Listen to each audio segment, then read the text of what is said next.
Saudi আরবে যখন গেলাম, দুবাই যখন গেলাম, সেখানে গিয়ে দেখলাম একদিন একজন জুব্বা পরে হাঁটতেছে, জুব্বা তার টাকনুর নিচে চলে যায়, পায়ের নিচে একবার ঝাড়ু দিচ্ছে। এই জুব্বা সে পরে আমার নামাজের জন্য ডাকলো, নামাজ পড়ানোর জন্য ইমামতিতে দাঁড়ায় গেল। আমি দাঁড়াইলাম ঠিক, কিন্তু তার পিছন থেকে আমি আবার আস্তে করে নামাজ থেকে পিছন থেকে চলে আসলাম। ওয়াল টাইম গোনা হয়, যাদের টাকনুর নিচে কাপড় থাকে কিয়ামতের ময়দানে আল্লাহর রহমতের দৃষ্টি তাদের দিকে পড়বে না।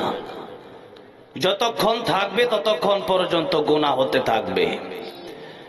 আর যারা দাড়ি কাটে, এই দুইটা গুনার জন্য 24 ঘন্টা নামাজে দাঁড়াইছেন, একদিকে ফেরেশতা নেকি লিখছে, আরেক দিকে আপনার গুনাহ লিখতেছে।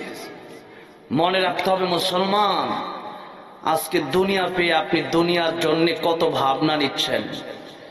এই ভাব ভঙ্গি একদিন শেষ হবে।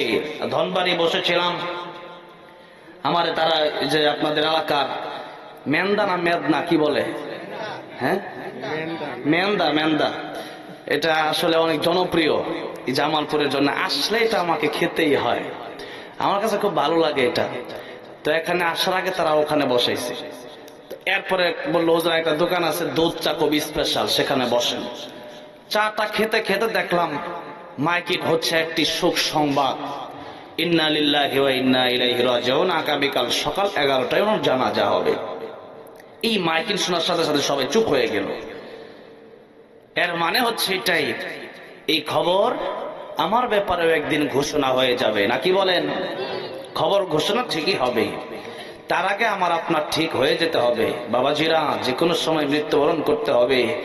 গাড়িতে চলাফেরা করি প্রতিদিন, সেই জয়পুর হাট থেকে এখন আমি টাঙ্গাইলে আসলাম আপনাদের এখানে, লম্বা সফর আমার, এত দূর থেকে আমি আসলাম। কত অ্যাক্সিডেন্টে প্রতিদিন দেখা যায়।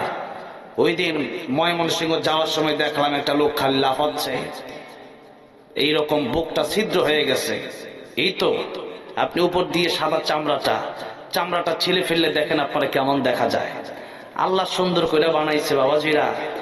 দাড়িটা রাখলে লসটা কোথায়? দুনিয়াতেও ক্ষতিরা দাড়ি না রাখলে, আখিরাতে তো আছেই। নবীর ডাইরেক্ট একটা প্রমাণ দেখা যায় যে এটা হচ্ছে দাড়ি। এখন তো অনেক ইহুদি খ্রিস্টানরাও দাড়ি রাখতেছে। দাড়ি না রাখলে শরীরে অনেক রোগ হয় পরবর্তী জীবনে। এই জন্যে আমার নবী সাল্লাল্লাহু আলাইহি ওয়াসাল্লাম যদি আমার নবীর খাঁটি আশিক খাঁটি উম্মত হয়ে থাকেন, রেখে দেন। আর যদি পরকালে চিন্তা না থাকে তাহলে আর কি আপনাকে বলার কিছু নাই। আর হচ্ছে ট্রাক্টর নিচে যারা কাপড় পরেন, একটু ভাব নেওয়ার জন্য পরেন আর কি, মাঝে মধ্যে একটু উপরে পড়লে কেমন জানি দেখা যায়, এতটুকুই তো, আর তো কিছু নাই, এতটুকুর জন্য নিচে পড়তেছেন। 24 ঘন্টা গুনাহ হচ্ছে। আমি সরে আসলাম, কারণ এই দুইটা জিনিসই তার মধ্যে আমি দেখতে পারলাম। এটা হচ্ছে একটা। আরেক দিন আমি দেখলাম দুইজন লোক হাঁটতেছে জুব্বা আঙ্গায় আঙ্গায়, নিচে হাঁটু তার খোলা, বোঝেন তো, নিজে পায়জামা নাই, অন্যটা আন্ডার প্যান্ট পড়ছে আর কি। এই অবস্থায় এই লোক হাঁটতেছে, সতর ঢাকা হচ্ছে ফরজ কাজ। এটা হচ্ছে 24 ঘন্টা কোনো আরেকটা সতর খোলা রাখা। এখন এটা খোলা কিন্তু জুব্বা আঙ্গায় হাঁটতেছে। বলেন তো এই জুব্বার কারণে কি সে বড় ইমানদার হয়ে যাবে? হ্যাঁ, হবে না।